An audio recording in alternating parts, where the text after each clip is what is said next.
Ask a question. Okay, Mom, why don't you tell me about living back in Parma and Cleveland in high school and after high school? Okay, well, Papa and I went to the same high school. But since he was 4 years ahead of me, I never knew him or, had no acquaintance with him at all. But after high school... Was he a senior while you were a freshman? Or no. Were you a freshman, he had just graduated? Exactly. Okay. I came in as a freshman and he was already graduated. And it was a 3-year high school. Yes. So, anyway, we did belong to the same church, St. Francis de Sales in Parma, Ohio. But honestly, I never knew him before that, even though we, belonged to the same church and everything. Same school. So after high school, I wanted to be involved with the church somehow, because a lot of my friends, they would go, to places that I really didn't want to go to and meet people, like bars and things like that. Yeah, sock hops, but mostly bars, and I thought, no. So I was very delighted to find out that St. Francis had a CYO, which was basically a Catholic youth organization for young teenagers and young adults. So I started to go to that, and that's where I met Papa.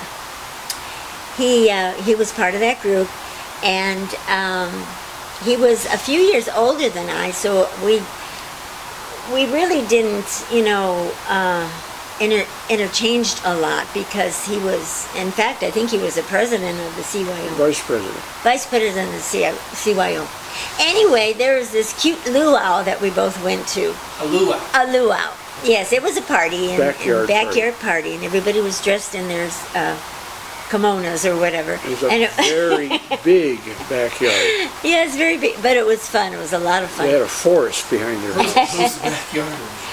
One of the members, and we used to have these very upper class neighborhoods where they would have a whole acre of land. It would extend all the way into the woods behind their house, and that's where the luau was. So a lot of room for a party. Anyway, Papa was there, and I was there, and there were several other young boys there that were, you could say, that were kind of pursuing me at the time, and I didn't particularly like them. So I thought, and I knew they were talking about at the end of the luau, I would need a ride home, because I didn't drive. I didn't have a car. I was carless. So I went to this young man and I said, Bill, could you please take me home after the luau? And of course he was kind, and he was a real gentleman. He says, of course. So that I felt so good, because I knew I could trust him, and he was very respected in the community there. Can I make an interjection? Sure, go ahead. I drove to the luau. It was after my father's death, and because my friends encouraged me to do something, don't just sit at home and mope. My father died. So I had just finished overhauling my Chrysler 300, the whole engine. And I went to the luau when it was drivable, but I still had the passenger side floor panel missing. And you could look down at the muffler and the pavement. And she asked me for a ride home. So I had no idea what I was getting myself into. I'm getting into a quandary here. Not only did I not have the floor on, I didn't have the muffler on. So you could hear all 390 horsepower. But regardless, I know I was driving home and I could see the ground underneath me move, and I thought... What happened when you got in the car? Oh yeah, I thought, okay, where do I put my feet here, Bill? So that was a little interesting. It was a little interesting. But... Can I put another PSA? Oh sure, go right ahead. When we got to your house, yes. We agreed that I wouldn't approach within 5, 6, 7 houses of your house. Yes. Because you could hear me coming. Yes, and so that was really good. So what did I do? Get out and walk? Is that Yeah, what- at the little dirt road intersection, I'll let you Oh out. my gosh. Okay. So let me ask you something before too much time passes on Okay. your talk. Yes. Was Dad your rescuer from the other boys that gave you a ride home? Or were you also interested some in Dad before you even asked? I was not interested in Dad before I asked him. I want someone that I could trust, and I know that he was very respected in the CYO. He was very respected, and I know he was someone I could really count on as a good friend. And so I did, and he did, and so. But I think right after that is when we started dating, actually. So how long were you around each other in the CYO before this event? Were we with Father Fromm at that time, or did we do that after? It was after. It was just that we, went to baseball games and we had picnics. And our So meetings. it was in meetings, so that was very limited actually. There was several little gatherings that we had before the luau. And how about you, Dad?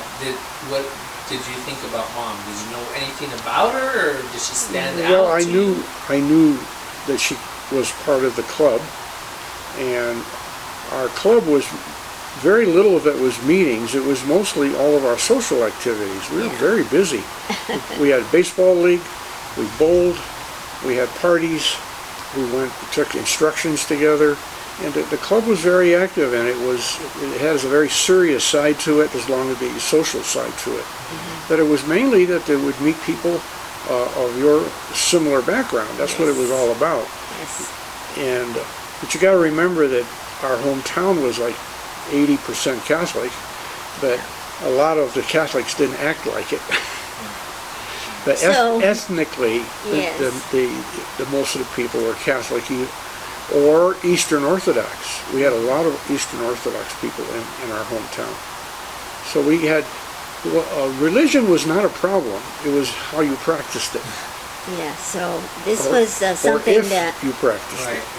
something that I really wanted to embrace, because I knew I would meet people there of my same religion, my same values, and so it was wonderful because we had that opportunity. Yes. So that's how it So started. afterwards you started dating. Yes. How did that happen? How did that happen? Well, I was trying to relate to when this occurred and when I went back to college full time. So I think I was still around because of the Salesian Club.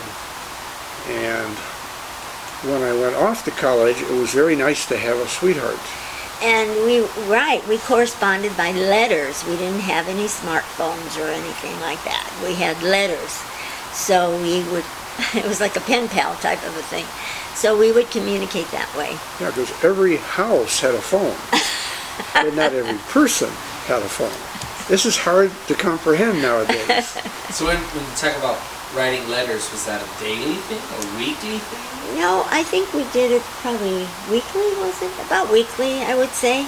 We would correspond, and that's kind of how it developed more and more, I think, through the letters. And because college was about 2.5 hours away, we did get home for weekends, and I had a good friend of mine who was my roommate from Cleveland, so we had an excuse to come home a lot. If our study load wasn't too heavy, we would literally fly down Interstate 71 and go home And in junior. I was trying to think if it was that Christmas or the Christmas after when you proposed to me. Was it that same year or was it the year after? It sounds a little early. That sounds a little early, The doesn't first it? year, yeah. Because So- I had 2 years of full-time college. So I think it was after So, that. and I was entirely self-supporting, and there were no student loans back then. So I got to I crammed my college. I carried 18 to 22 hours per semester to get my money's worth. You had no free time. Hardly. But I also wanted weekends free, so And he did. He drove from Dayton, Ohio to Cleveland, Ohio what? Not Well, every weekend. Legally 2.5 hours. Yeah. But it wasn't every weekend. It No, was probably no. once a month at least. Once a month. Yeah, once a month. Any excuse I could get. Like Thanksgiving, 4 days or something, you know. But, and we didn't do anything very fancy in dating. No, it was just kind of casual. Let's talk about that next. Okay.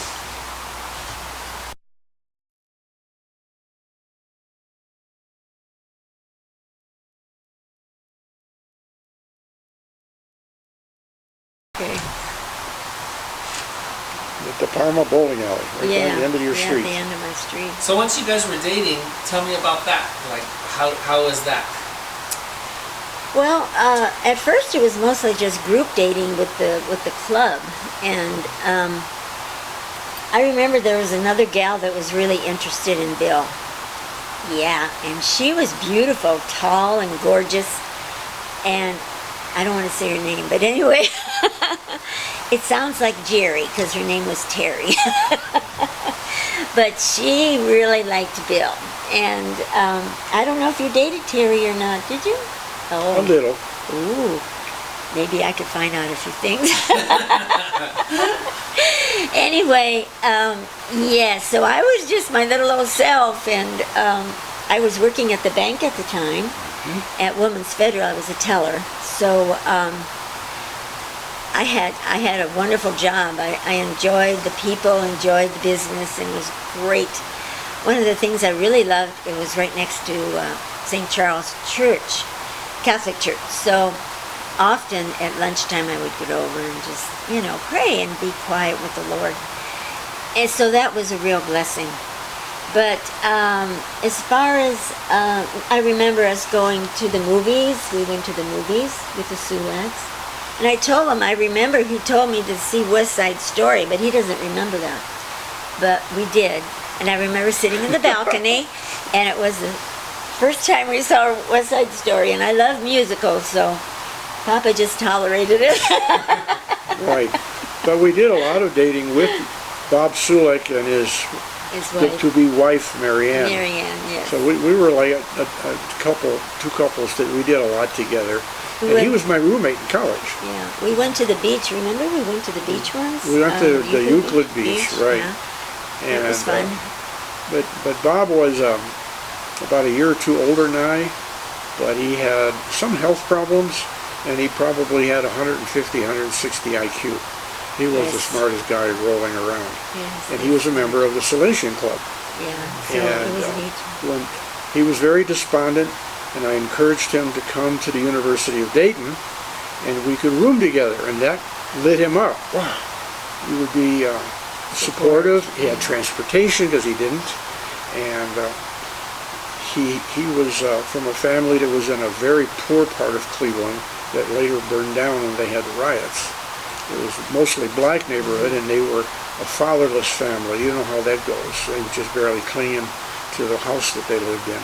So the fact that he was able to go to school, had a good reputation, engineering, and then he did eventually get a fantastic job at Ford Motor Company, and eventually became the head of all lubrication science at Ford Motor Company. Yeah. And he was your friend through the youth group, but you encouraged him to go to school. And with me, because I would provide wheels, meals, and lodging. And support. Because I had this off-campus house. Oh, you stayed at the house? Off-campus, yeah.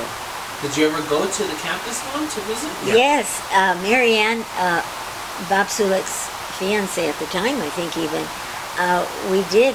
We traveled there, and we went to homecoming game, I think. It was a homecoming game. That was the famous Greyhound bus ride to Columbus. Yes. And the famous Green Express that came up from Dayton, which got an hour late start, but we got to the bus station in time. Yeah. So you took a bus ride. Yes. Yes. And you were arriving there in Dayton. Yes. No, it was Oh, Columbus. in Columbus. Yeah, I went to Columbus. You go on the wrong bus? No. That's how we arranged it. It's yes. Yeah. And you guys were supposed to pick him up. And Columbus. Yeah. So that was exciting. But did we stay with Mrs. Where did we stay? I don't think we stayed with Mrs. Amon at the time.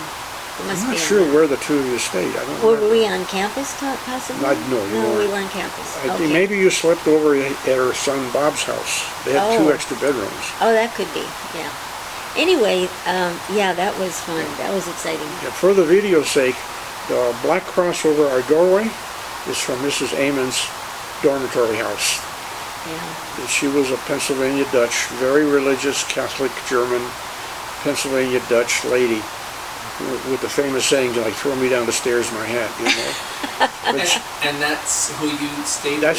she was her home. Oh, wow. And I was privileged to meet her, and she was the sweetest lady. Just so sweet. Yeah, I really, really enjoyed her company. Glad Speaking Bill of, was there. of meeting, tell me about when you guys met each other's families. Do you remember the first time Dad took you home to meet Oma or Uncle Joe or Aunt Caroline? Do I remember that? No, I don't remember. Are we blotting it out of our memory? No. Probably I would say like at Christmas time, that we would visit the family. Yeah, I that could think be. as a couple. I do know that my mother liked Jerry more than the other one. Oh, did the other one meet your mother? Oh, of course. Tell me about the other one. Another time. Anyway, that was great. Bill's mom was a gem. I just loved her. Never knew Bill's father because he had passed away before we really were a couple.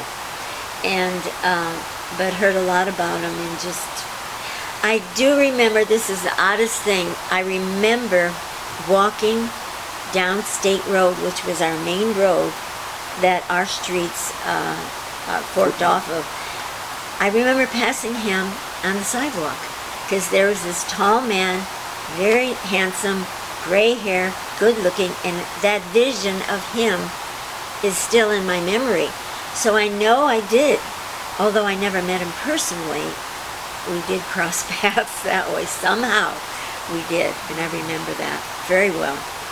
Again, for the people viewing this, we didn't drive the church.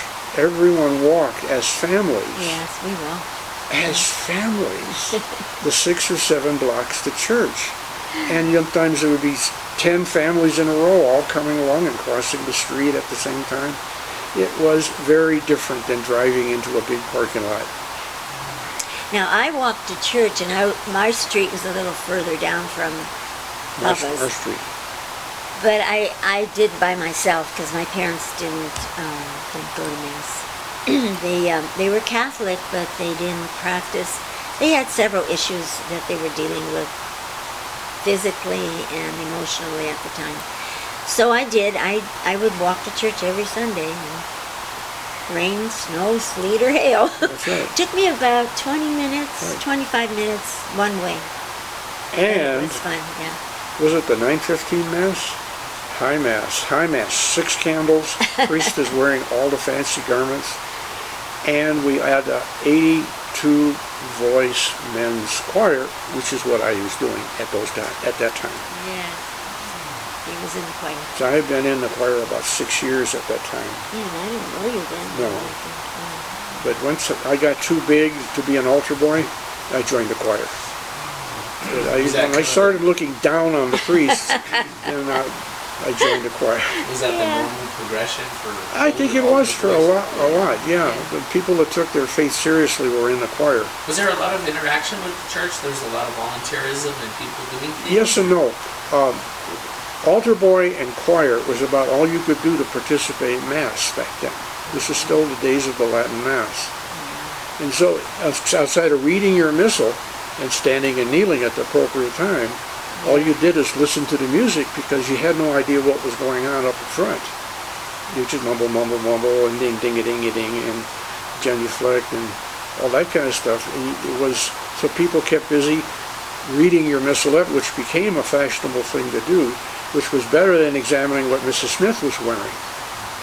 What else? Maybe praying the rosary in the seats or A lot of- something? Well, people- a lot of people people did pray the rosary, but they did have little missals that you could actually read Yeah. the readings of. Well, most of us Sunday. had these thick missals, which I have quite a few of, Yeah, we where did. you had every Sunday of the Mass, where you could see our tradition of reading from a missile while you're at Mass. And it was in English, and that you would then have a feeling that you participated at the Mass. So as far as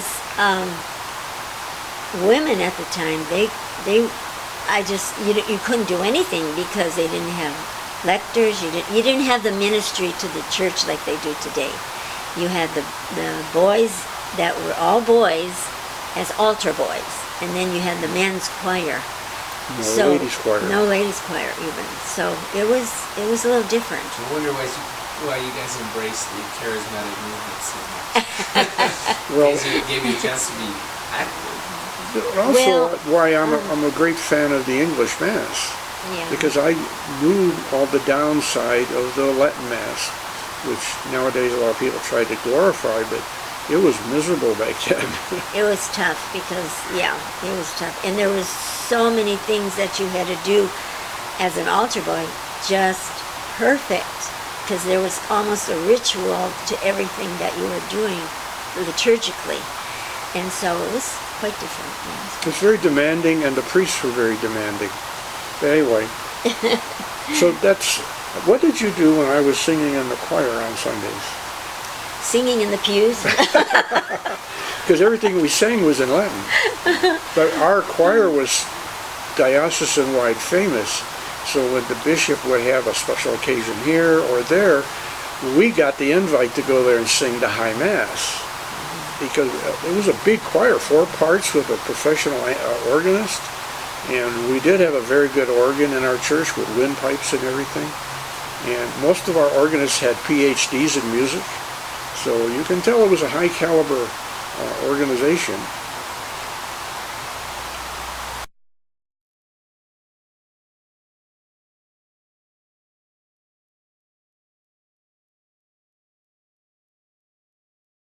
Club and the impression of servitude that it left on you. Okay, So tell me when and I'll start, and you can come in. the formation, but you could start. Yeah. Go ahead. Oh, are we going? Yeah. Okay. Years before Jerry and I met, and as a part of the Salesian Club, in other words, out of high school, seminarian, just recently ordained, Father Fromm, was assigned to our parish.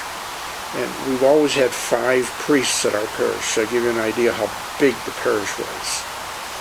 And he took a keen interest in young people and wanted to help form them, much more so than the flippant attitude the church had prior to that. And Father Fromm was a very serious Catholic priest, and he took aside, on a voluntary basis, about a dozen young men and said, I want to increase your spiritual knowledge. So we would meet with him, I think it was on a Thursday night for an hour and a half, every week, year round. And he would instruct us on spirituality and the saints, the social action of the church, the awakening of the church, the history of the Catholic worker movement, what was the one for marriage? At that time, But the Catholic worker movement and Catholic social action.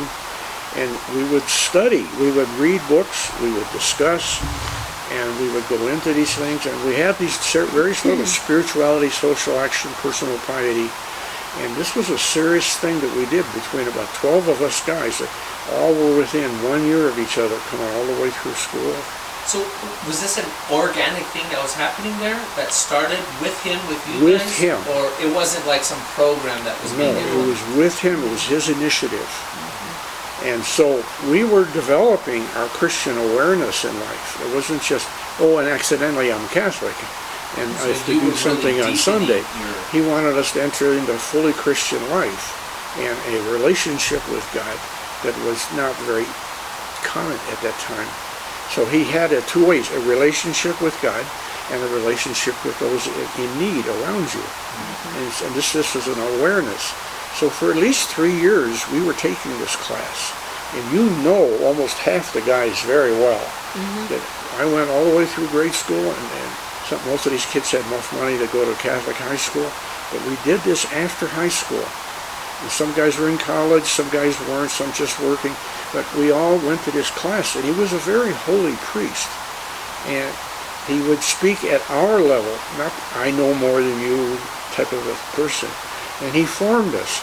Well, about this time, we were all getting interested in the fair sex, and we petitioned him to allow the ladies to come to class with us.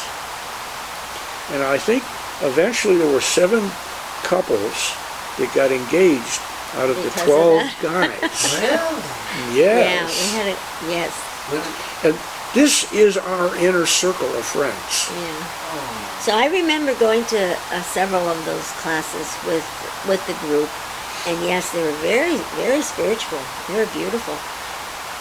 But I really didn't know you were going that long before. Yeah.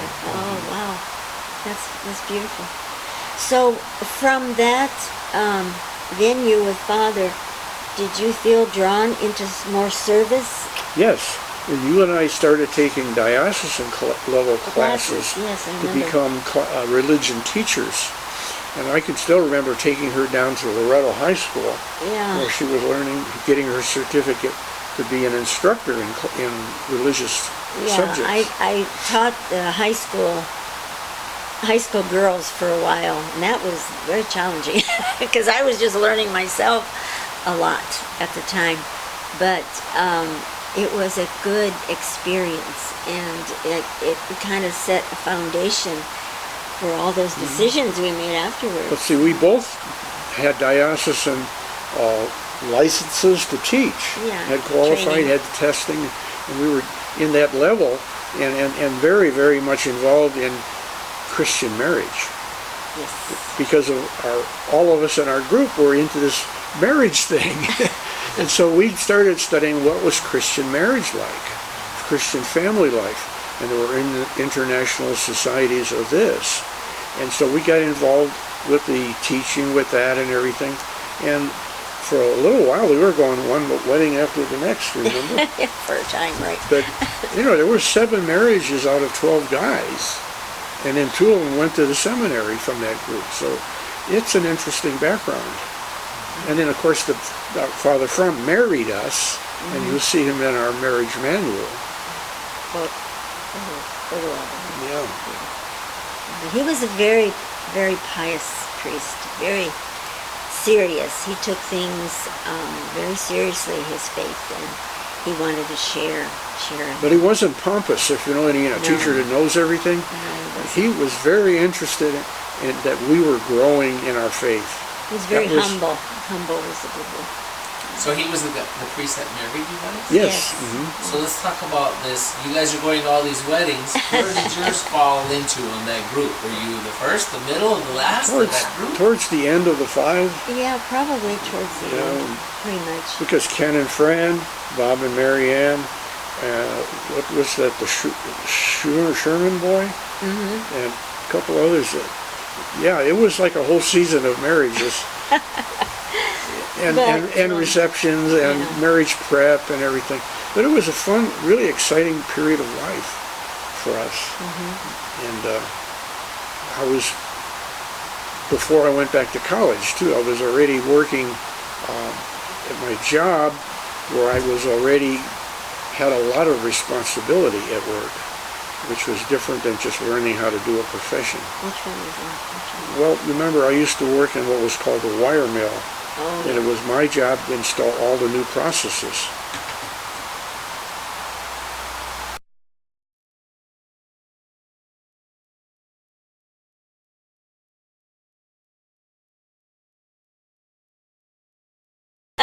Okay, we're on? Okay, so you guys had talked about this circle of friends of yours that were getting engaged and married, and you said yours was towards the end. So yes. So for us, the big change was I went back to full-time school. Yes. And Yeah, he wanted to get his degree before he made any commitment to life at the time, so that's what he did.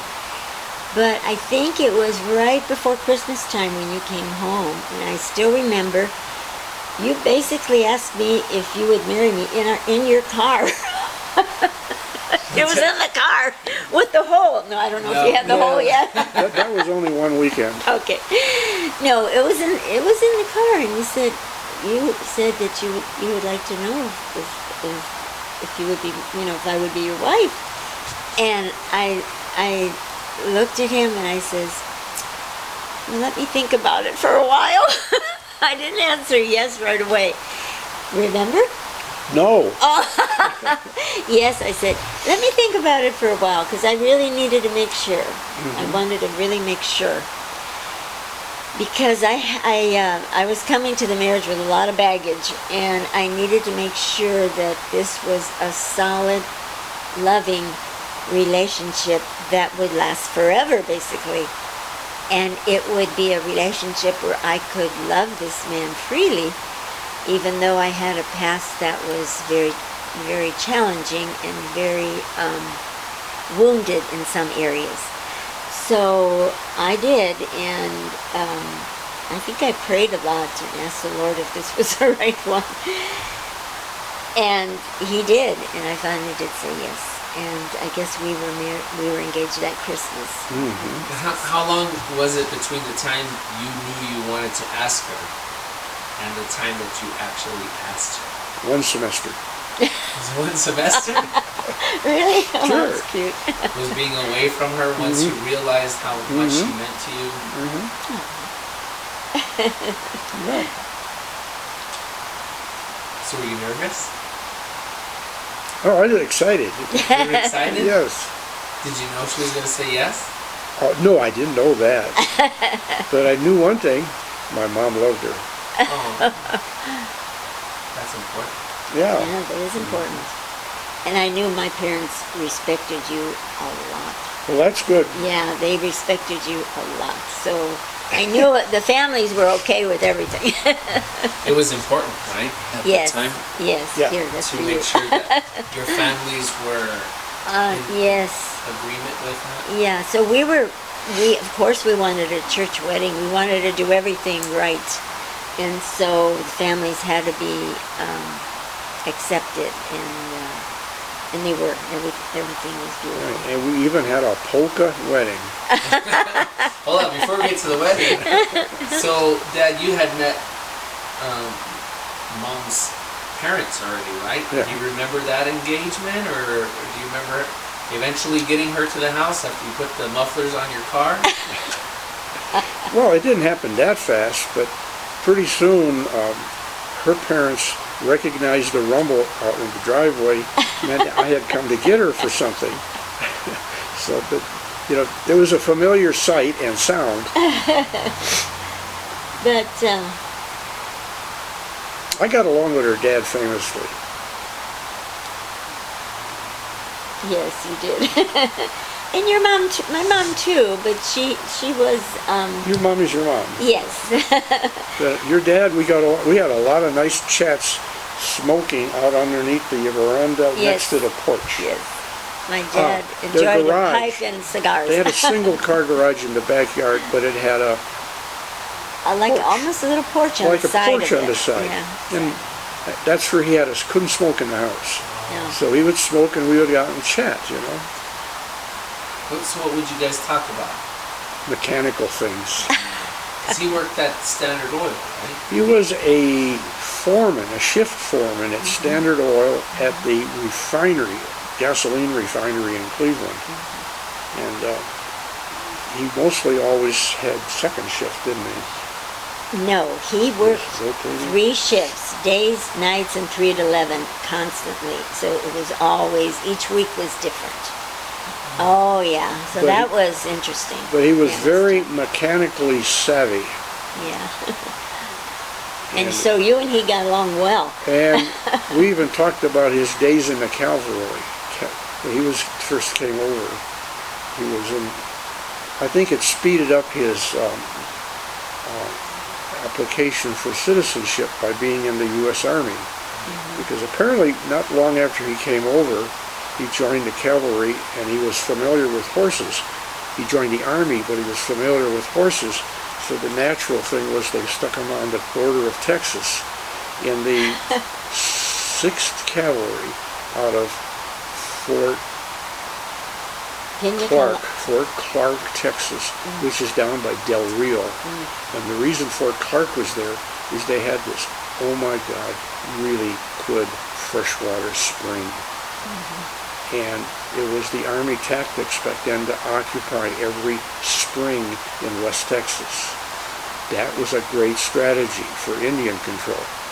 And so they had 2 troops, like 800 soldiers on horseback, and they would patrol the river between Fort Clark and Fort Bliss, which is why when we went to work in Marathon, and I could talk to your dad, and he would start saying, "Oh, I remember that, and I remember that, and this," and I said, "Well, where's Fort Pena, Colorado?" He said, "I know where that is, and you will find my initials on the foundation." Nobody knows where Pena, Colorado was, except you guys went there last year. Yeah. So we had something to talk about. Yeah. It was fun. Did he ever talk to you about any of the time you had spent in the military when you first came, or No. was not the type of conversations you No. guys would have? It was a different arrangement at the house. I really did not have an opportunity to even talk to my father. It was very awkward. And the situation there was strained for me, especially. So I didn't have the flexible comfortableness just to sit down and talk to Dad about anything. I remember doing it once, and it was wonderful, and we just started talking about life in general. But it was awkward because the situation was tense with my stepmother. And so I didn't have the opportunity like Bill had, because he was like an outsider. So he was the visitor, and they had things in common that they could share, which was wonderful. But it was a little different with me. And our conversations out next to the garage were not censored. You know, are the women going to approve what we're talking about right now? That's or not? right. Well, that's what I'm going to say. Would you get nervous as to what they were talking about out there for so long? No, or you I were was excited? I was excited about. I was happy about it. I was delighted. Yes. But he had wonderful mechanical knowledge. And imagine when you're running an entire petroleum facility, because you got to know what valve A does, and when this breaks, who's the right guy to call in to fix it and keep the production rolling. He was a very responsible man. Did he ever have any projects or anything that he worked on at the house that you might have talked to him about? Or No, not really. The house was very plain. They didn't have a lot of things. We did a lot of the large entertainment downstairs. It was cleaned up and painted, but not fancy. Some of our relatives had very fancy downstairs. Kind of like a game room, family room, bar, wet No, bar, ours bathroom. was very plain. It was a very plain house, very straightforward, and just, you lived in it, you ate in it, and you slept there, and that's about it. Hey, But tell James about your bedroom. my bedroom? Oh, bedroom was wonderful. Actually, we lived in a little bungalow, and the upstairs was a complete area, was the bedroom and living space. So when I got old enough, I was able to go upstairs and just be up there, and it was really good because I kind of had the whole upstairs to myself, and so that was really, really good. And it had was nice. 3 bays with a window on each one. So it was very spacious for a little house. Yeah, but that was after I graduated from high school. In the So meantime, that I was turned into like your apartment almost. Well, you were a little bit older. yeah, kind of like. I did pay rent too. Come to think of it, I did contribute once I had a job to the house. Yes, I did. But that was nice. But yeah. So when my father and mother divorced, I was only 5. And so after the divorce, I went to live with my aunt and uncle in Solon, Ohio for 3 years. And that was the most beautiful time because they had horses and dogs. It's rural. It was a rural place, and it was wonderful. It was the country, and you had space to run, and it was great.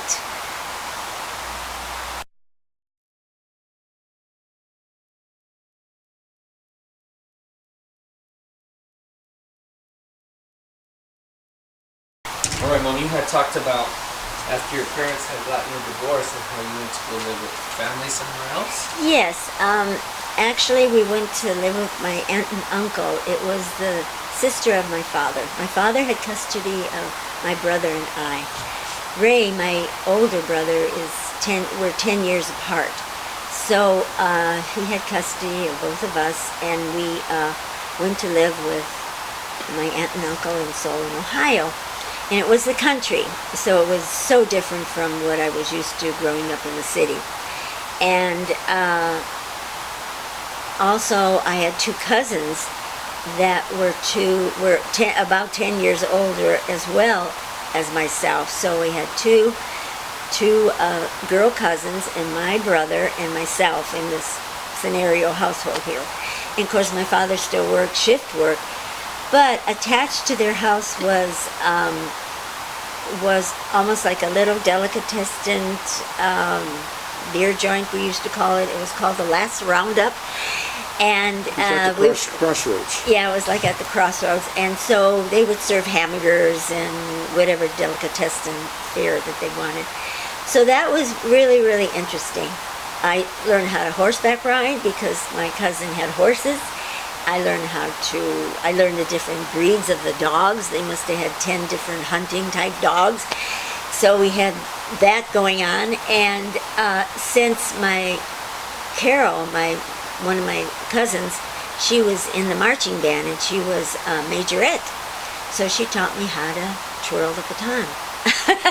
So I can still remember marching up and down the sidewalk, and she would, drill me, and she taught me a few twirls, and so I did. I actually went with her to the marching band, and I remember marching and twirling with my cousin. With the high school.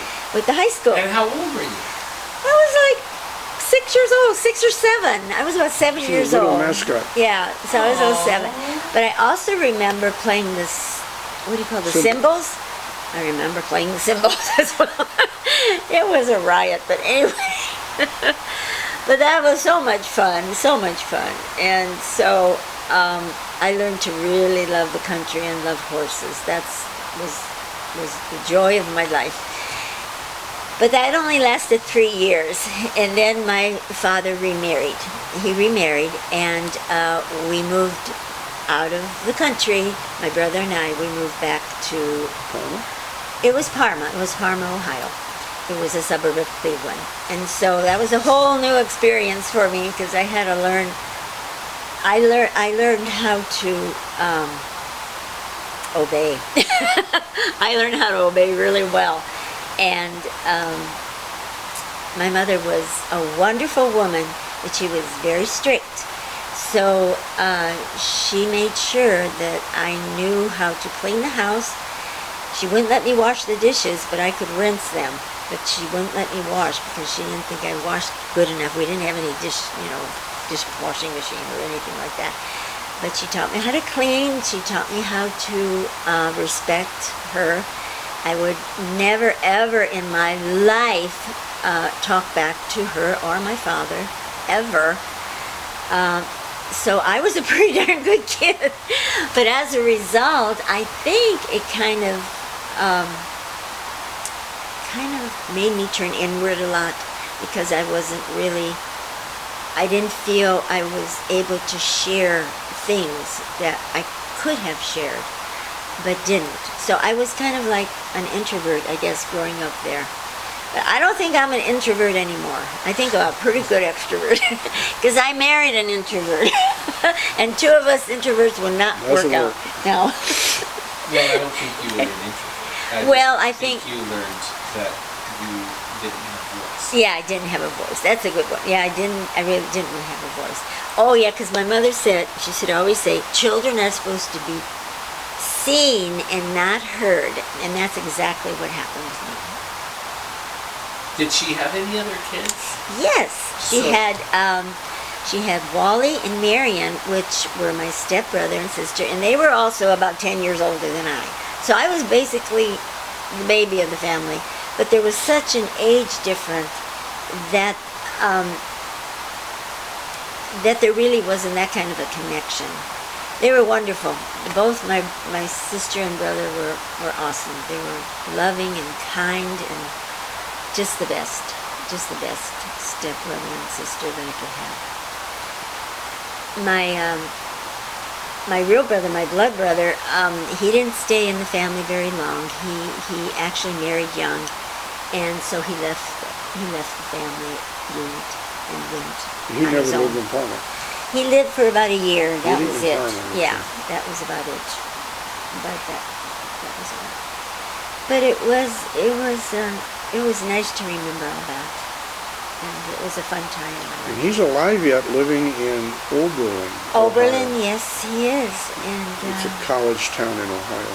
Did he stay there in Ohio the whole time? yes, he did. And this is your brother. Ray. Ray. Ray. He's the one that worked for, used to be Eastern Eastern Airlines. And so he could fly anywhere for the cost of the whatever. And he used to go to Hawaii all the time, remember? Yeah, he did. He used to go to Hawaii with And they had what, 4 kids? They had, yes, 4 3 kids. girls and a And one boy. boy. Uh-huh. And you know the boy because he went camping with you one time. Mark. Mark, yeah.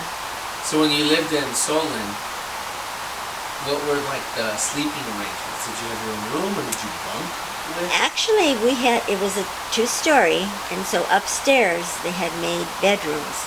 They had bedrooms for each of us. So I had actually my own bedroom. It was a little bedroom, but it was there. And the girls had their own bedroom. And Ray, he was up there too, and he must have had his own little area because it was big. It was a big area. So they did accommodate all of us. And downstairs was another bedroom area where my father and my aunt and uncle stayed. So it was a big house. It was a big house. That must have been a very colonial type house, maybe built around 1880 or something. Probably. 'Cause that's when that town developed. Yes. It might have been a big colonial building with 2 floors, very big floors. So what was the most fun? What was the most fun? Having the restaurant on the side of the house or having all the animals? Oh my gosh, that's a toss-up. I think probably the animals. The restaurant was fun too because we were able to get a lot of treats. Yeah, a lot of treats, especially at night. After it was closed? Yeah, And that was fun. Who was your partner in crime for all that? Oh, my cousin Patsy and Carol, I'm sure. Ray kind of did his hand in it. Oh yeah, it was fun. It was fun. So did you go to school there and so on? Yes. I went to a Catholic grade school, St. Rita's, and I also made my first communion there. I remember. Yeah. So. And so you were brought back to Parma. Even though I'm sure you didn't want to go back to the city. No, I didn't. But you had to go back I in had order to to. meet God. Yeah. But Parma was a big improvement because the old neighborhood down on West 11th, West 11th where I Street, lived. Yeah. you could probably throw a baseball and hit a steel refinery. Yeah, it was very. It was sooty, black, bad air. We lived right behind what they used to call Grace Hospital, because I remember our house was almost adjacent to that facility. And that was That place was built around 1880 Yeah, when the steel mills all grew. Looking at the records for Cleveland, Cleveland grew 15% every 10 years. And it was all steel industry. And it's what they call the flats. They had these bluffs where she lived, and down in the valley next to the Cuyahoga River were all these steel mills. And they just generated the smoke. Oh, coke smoke, oil smoke. so Trains it was back and it was forth. good to move. It was good to move. So yes. there was a big improvement to move to Parma.